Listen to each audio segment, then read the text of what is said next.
Nous travaillons pour l'Orsper Samdara, un observatoire sur les questions de santé mentale, vulnérabilité et société, hébergé dans un centre hospitalier sur la métropole de Lyon. On s'intéresse donc aux liens entre précarité, migration et santé mentale. Aujourd'hui, il est évident qu'il y a des liens entre la précarité, les épreuves de la vulnérabilité et notre propre santé mentale. Et inversement, avoir des problématiques de santé mentale impacte la situation sociale des personnes. Nous pensons que nous pouvons agir sur la santé mentale des personnes en les soutenant socialement. Et nous pensons aussi qu'agir pour une bonne santé mentale peut favoriser une bonne intégration et inclusion des personnes.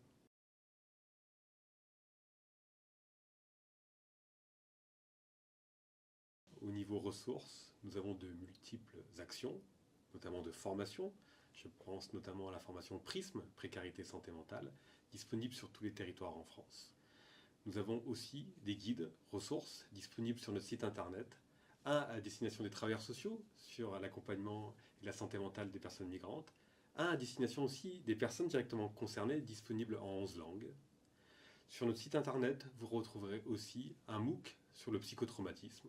Cette question d'ailleurs du psychotraumatisme est une priorité majeure au niveau de l'Observatoire pour bien comprendre aujourd'hui comment on peut prendre en compte au mieux les personnes impactées par des situations traumatogènes.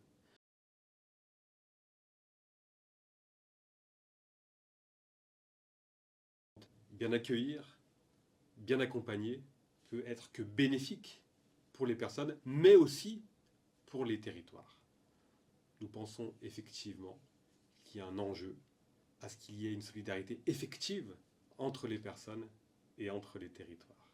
Le guide Accueillir et intégrer les personnes réfugiées en milieu rural permet aussi de comprendre quelles sont les ressources existantes sur les territoires, mais aussi de pouvoir identifier les défis à venir, notamment pour une meilleure prise en charge en santé et en santé mentale. À travers nos actions, nous rendons compte effectivement qu'aujourd'hui subsistent des inégalités territoriales et qu'il y a un enjeu à bien identifier les acteurs et les actrices présents et présentes sur nos territoires pour qu'il y ait une prise en charge effective des problématiques de santé mentale des personnes résidentes.